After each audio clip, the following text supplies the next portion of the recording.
Applying color using the flow method.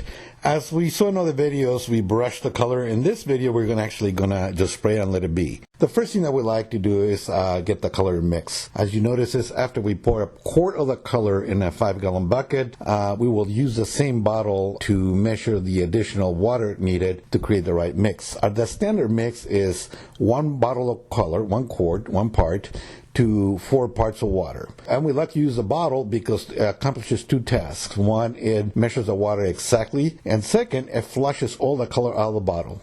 As you can see, he will just go ahead and fill it in several times to get that done. Now, once he has poured the right quantities of water in the bucket, you will notice that the bottle is not totally clear, which means that you have got all the color out of it. That is a good thing because that way you know every quart that you mix has the same amount of color. The next thing we like to do, because the colors come in a concentrate form, is to mix it 2 to 4 minutes with a stick, not high speed, no drill necessary, just a stick just to move it around. The next thing we do is before you put any type of sprayer, bottle sprayer, light sprayer, pump sprayer, whatever size of spray you need, we like to filter the color. They come in concentrates, and sometimes they have some particles that can actually flow through the hoses and clog them up. And there is nothing more frustrating than being applying color, enjoying the moment, and suddenly your sprayer gets clogged up or starts spraying crooked. So therefore, for every time we fill the sprayer, we go ahead and filter the color into the sprayer itself. And we like to use a 5-gallon bucket because it's a lot easier to control the color, and we can mix as much quantity as we want to. Second thing to do is go ahead and pump the sprayer. We pump into the sprayer and highly recommend to put as much air as possible so that way you can contain a nice even spray throughout the whole floor. Once you get it all sprayed to the point where it is at capacity, we go ahead and adjust the tip. We like to do it in the same bucket that we mix so we won't waste any of the color. By adjusting the tip, what we're looking for is for a nice even fan to get a nice even spray.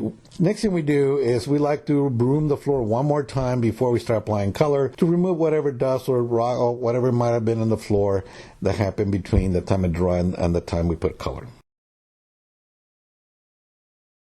Once that's accomplished, we can go ahead and start applying our first pass of color. And our first pass of color typically is just to start at one edge. You do need to wrap the walls because you don't want to get any overspray on the walls or have somebody use a shield to protect the walls while you spray near them.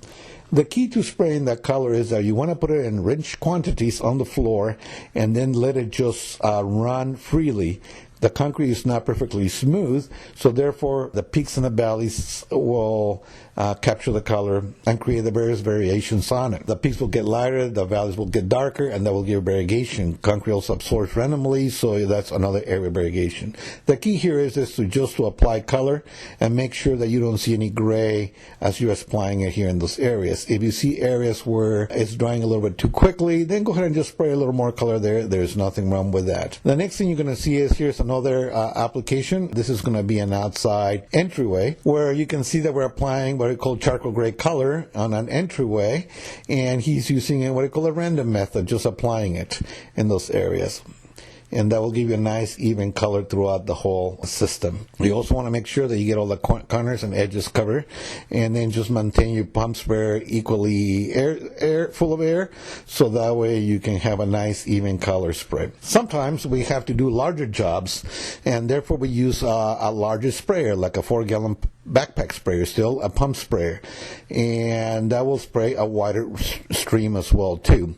It is recommended to wrap the walls or use a shield to protect it from avoid getting color in areas that you don't want to.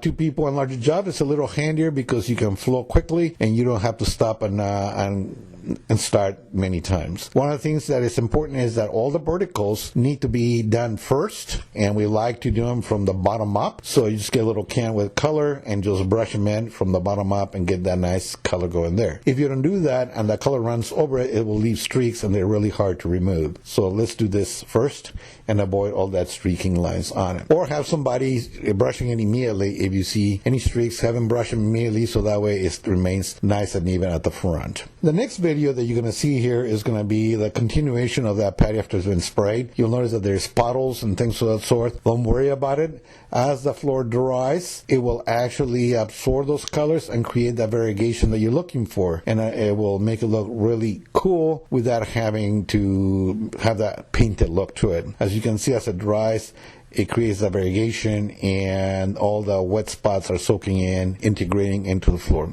In this other video, you'll see that when you do large projects, we like to use an airless sprayer because it's a lot less tiring and it's a lot faster to do as well. Then using a random method, we just go ahead and spray the concrete, then again applying enough of it to get a nice even color, and moving the gun at random position, just continue working evenly all the way out to the end of the project. Using an airless sprayer is a lot more effective for very large projects because you don't have to stop, and it's less tiring for the installer to do that, especially if one person has to do the whole job. For more information on these products and these methods, please visit www.SealGreen.com.